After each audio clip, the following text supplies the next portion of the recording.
60 लाख। ये 60 लाख भारत के छात्र हैं, स्टूडेंट्स हैं, जिनकी किस्मत का फैसला एक एनटीए के हाथों में है। ये 60 लाख वो बच्चे हैं जिन्होंने साल 2023 और 24 में एनटीए के जरिए JEE, pre medical NEET exam, UGC NET जैसे अलग अलग एग्ज़ाम में हिस्सा लिया। लेकिन कैंडिडेट को फेल पास का सर्टिफिकेट बांटने वाली एनटीए खुद बार बार फेल हो रही है। डॉक्टर बनाने वाले एग्ज़ाम यानी कि नीट में गड़बड़ी सामने आई है। छात्र हमेशा की तरह विरोध कर रहे हैं, मामला सुप्रीम कोर्ट में है। लेकिन लाखों बच्चों के फ्यूचर को एक क्लिक में पास फेल करने वाली एनटीए का क्या? यह सवाल सिर्फ हमारा नहीं है, सवाल भारत के करोड़ों बच्चों का है जो मेहनत करके वक्त, पैसा, इमोशन सब लगाकर एग्ज़ाम की तैयारी करते हैं और एनटीए जैसी संस्था की एक गलती उनकी पूरी ज़िंदगी को बदल कर रख देती है। सरकार ने कैसे पल्ला झाड़ा है वो आपको आगे बताएंगे, लेकिन उससे पहले जान लीजिए लाखों बच्चों की मेहनत और मानसिक हालत पर कैसे हमला किया जा रहा है। दरअसल 5 मई को जिस दिन नीट यूजी का एग्ज़ाम था, उसी दिन बिहार पुलिस और इकोनॉमिक ऑफेंस यूनिट ने नीट पेपर लीक से जुड़े एक गैंग को पकड़ा था। पटना के शास्त्री नगर थाने के थाना अध्यक्ष अमर कुमार ने इस मामले में एक एफआईआर खुद दर्ज कराई है, जिसमें उन्होंने बताया है कि कैसे पटना के एक हॉस्टल में कई लड़कों को पहले से क्वेश्चन पेपर मिल गया था। फिर बिहार में नीट की परीक्षा में सॉल्वर गैंग के 19 लोग गिरफ्तार हुए। पटना पुलिस ने 14 लोगों को गिरफ्तार किया। वहीं पूर्णिया से भी 4 लोगों की गिरफ्तारी हुई, सभी मेडिकल स्टूडेंट थे। दोस्तों, इस पर कांग्रेस अध्यक्ष मल्लिकार्जुन खड़गे ने भी सवाल उठाए थे। उसके जवाब में शिक्षा मंत्री धर्मेंद्र प्रधान ने कहा था, नीट परीक्षा में किसी प्रकार की धांधली, भ्रष्टाचार या पेपर लीक का कोई पुख्ता सबूत अभी तक सामने नहीं आया है। पेपर कभी भी कहीं भी लीक नहीं हुआ है। एनटीए में भ्रष्टाचार का सवाल ही नहीं उठा। शिक्षा मंत्री ने किस जांच के आधार पर यह बयान दिया? क्या पटना पुलिस से उन्होंने कोई जानकारी हासिल की थी? एनटीए को पेपर लीक पर इतनी जल्दी क्लीन चिट क्यों दी गई? क्या शिक्षा मंत्री ने किसी और एजेंसी से जांच कराई थी? टाइम्स ऑफ इंडिया में छपी खबर के मुताबिक पुलिस ने दावा किया है कि नीट के क्वेश्चन पेपर के लिए 30 से 50 लाख रुपए दिए गए।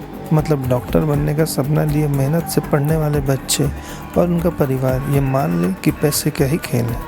तो क्या शिक्षा मंत्री की बातों को माने या पटना पुलिस की? बता दें कि साल 2017-18 के बजट में तत्कालीन केंद्रीय मंत्री अरुण जेटली ने नेशनल टेस्टिंग एजेंसी के गठन की घोषणा की थी। फिर पीएम मोदी की अध्यक्षता वाली कैबिनेट ने एनटीए के गठन को मंजूरी दे दी। मतलब हायर स्टडीज़ के लिए अहम एंट्रेंस एग्ज़ाम करवाने की जिम्मेदारी नेशनल टेस्टिंग एजेंसी को दी गई। जैसे इंजीनियरिंग कॉलेज में एडमिशन के लिए joint entrance examination JEE mains, medical course में एडमिशन के लिए national eligibility cum entrance test NEET, management course के लिए CMAT, यूनिवर्सिटी में टीचिंग और फेलोशिप के लिए NET, common university entrance test CUET का आयोजन नेशनल टेस्टिंग एजेंसी करती है। चलिए अब आपको एनटीए के कामकाज की कहानी बताते हैं। नीट यूजी 2024 रिजल्ट 14 जून 2024 को जारी होना था, लेकिन इससे 10 दिन पहले यानी 4 जून 2024 को ही रिलीज़ कर दिया गया। 4 जून यानी जिस दिन लोकसभा चुनाव 2024 के नतीजे आए थे, 10 दिन पहले और लोकसभा चुनाव के दिन ही क्यों रिजल्ट जारी किया गया? यही नहीं, अभी और सुनिए। 12 जून 2024 को national common entrance test NCET 2024 होना था, लेकिन परीक्षा सभी केंद्रों पर शुरू नहीं हो सकी और इसलिए इसे स्थगित कर दिया गया। एनटीए ने इसे तकनीकी गलती बताई।